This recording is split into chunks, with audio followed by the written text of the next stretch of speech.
Hello from Oldenburg. I'm standing in a block that's been redeveloped, an old block of cab, and as we go towards the end of the year, I guess it's time to reflect on everything we've been doing on the farm, which is a lot. I think in the January Oldenburg letter I wrote about being full speed ahead, and that's what we've been doing. It's been a tough year, no doubt. I think it's been a tough year for everyone for all the obvious reasons, but let's not dwell on that. Let's dwell on what we have been doing. I think firstly though, I was chatting to Christo and Nick and Adrian a few days ago on one of our vineyard tours. It's not really a tour, it's a sort of a way of just taking a look, a really in-depth look at all the different vineyards and how the vintage is progressing. It's a cool vintage, but progressing really nicely. Not too much wind, a little bit more rain than usual, but not a lot, and generally cooler temperatures. So we've got a very slow development. Everything's probably running 2 weeks late. But one of the feature of the visit was Christo has dug 50 odd holes around Oldenburg. I think a few years ago we dug 20, and when I started the farm we probably dug 50 or 60.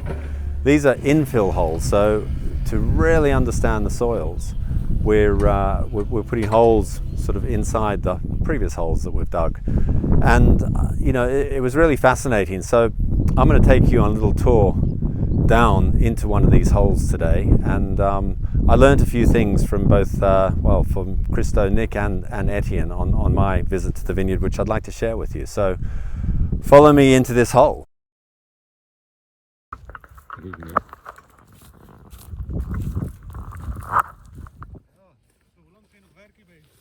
Hello Chris here. Today we're out in the field. We have you well-known soil scientist Johan from Brimpro here.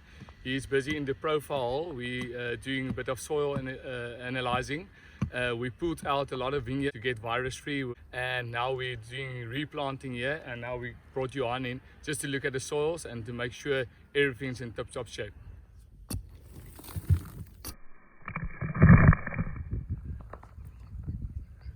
Right, I've managed to get into this hole without any serious damage.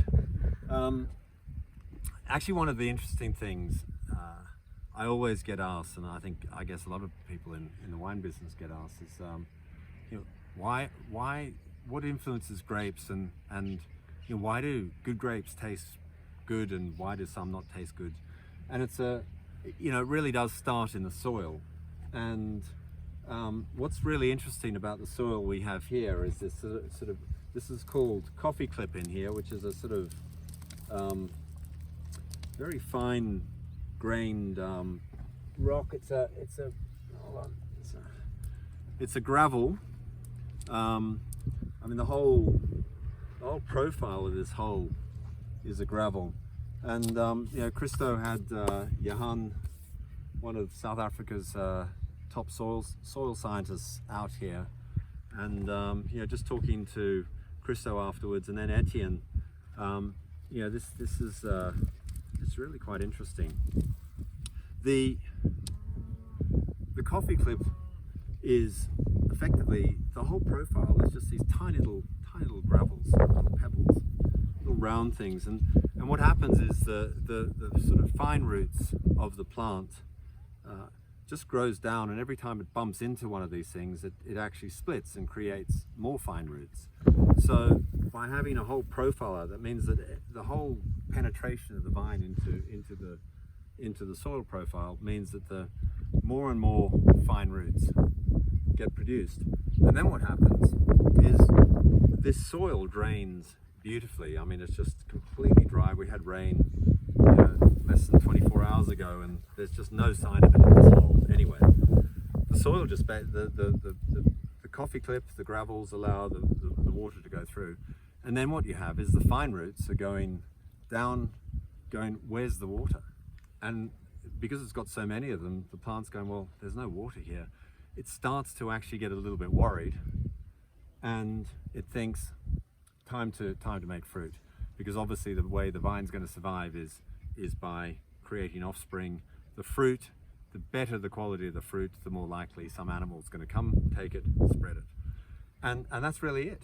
It's a combination of the rocks causing the vine to actually form, more and more fine roots, and these fine roots can't find the water.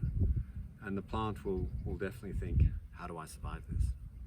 So we've got these profile holes, which I'm not entirely sure how I'm going to get out of this one now, but I'll find a way.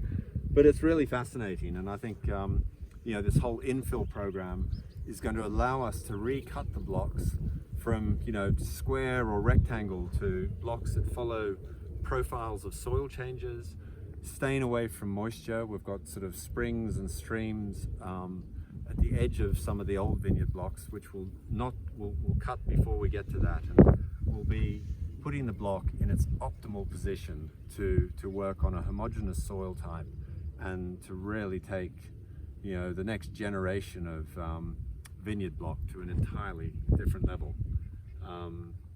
So it's exciting. Exciting to be in this profile hole. So I've managed to get out of my hole in the vineyard and I'm in the tasting room.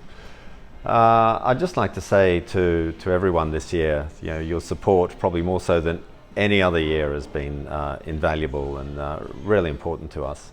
It has been a tough year, but it's fantastic to have people returning, coming to the tasting room, buying the wines. And I'd just like to say thank you very much. It is coming for Christmas, and I think one of the favorite things I like to do is grab a magnum and put it on a table, or have it even for a sundowner, for a drink at the end of the day with friends. There's nothing better than sharing wine with friends and family, and Christmas is the time to do that. This little baby is the Per Se Cab Sav 2019, and it's in a magnum. Nick's managed to get 5 stars at Platter and the Old Mutual Trophy, so this one's a winner.